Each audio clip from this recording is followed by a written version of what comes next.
Here, you will find a sincere and close-knit relationship between doctors and the children of Palestine. The very best doctors coming from different parts of the world to help, treat, serve, and operate. I'm Rashad Darwish, and for 2 weeks I had the opportunity to see a glimpse of what a PCRF mission is all about. I witnessed doctors, nurses, and volunteers from all over the world unite for our Palestinian children. This is Palestine Children's Relief Fund inside the mission.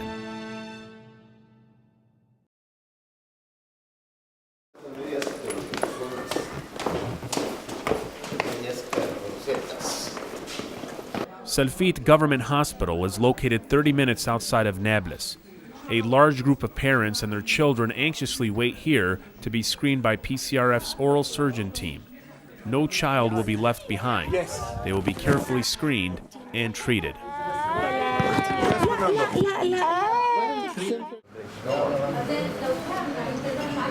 Tul Karam Hospital. A group led by plastic surgeon Dr. Randolph Smith will also screen each child in the waiting area. So, Doctor, just in general, what are some of the cases that you're seeing today? Well, mostly we're seeing burn cases, which is not unusual in Palestine in that they have open fires for cooking. And I think you guys have listened in on some of the histories where the children have pulled hot liquids over and burned themselves. Of course, we've seen some congenital hand problems, children born with deformities of their hands. What you're about to see is graphic, in many cases very sad. It's another terrible tale of a Palestinian child caught in the crossfire of war.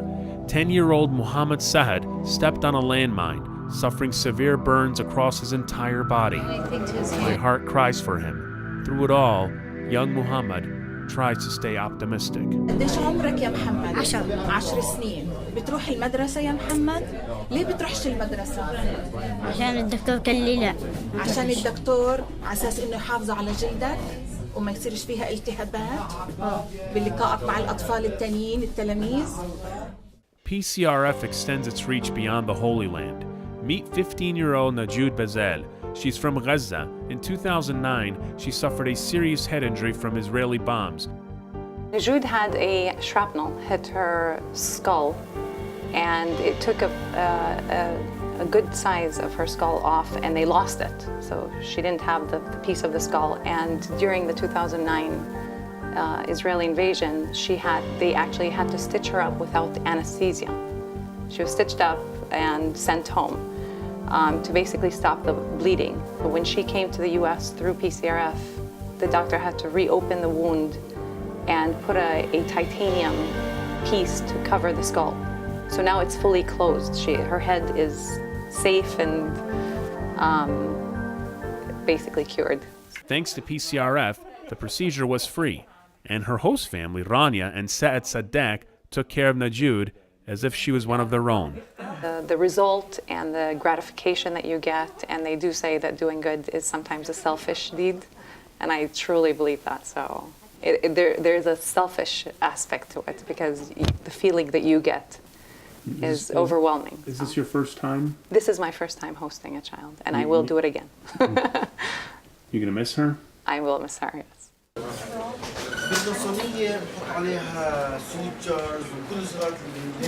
After an intense day of screening, the surgeries begin. In a span of 1 week, at least 40 operations ranging from cleft lip procedures to facial deformities will be performed. Why is the surgery important for this young lady? What would happen if she does not receive a surgery like this? Well, her problem mostly was not physiological, was psychological, because she thought she was ugly, because in her school everybody tells her that her chin was not right positioned. So we are going to do this for her so she can feel better and she can improve in her studies because this has been affecting her life. So usually this type of surgery is what the main purpose is to change psychologically and physically. Each neurosurgery performed at Ramallah Hospital is sensitive. This is a 5-month-old baby boy who has a craniofacial condition called craniosynostosis, or the metopic suture. I need more tubing. That's all. As you can see, there's a pinpointing on the forehead, and the sutures fused earlier than they should, so the brain growth is limited in that direction. So the idea of the surgery at this early age is to give a good chance for the brain to grow in a natural directions, as well as for cosmetic reasons as well. It's considered high-risk surgery because it's a high blood loss operation. It needs intensive care monitoring postoperatively. So we've been working with the hospital the last couple of days on making sure we have ICU beds, as well as we're having blood available for blood transfusion after surgery, during surgery. For these children and parents, PCRF is the only way to get the treatment they desperately need, and also the best way. We are basically helping the people who have no access. They have no access to money, they have no access to the outside world, they cannot travel and have their surgical issues resolved somewhere else. So those are the people that we help.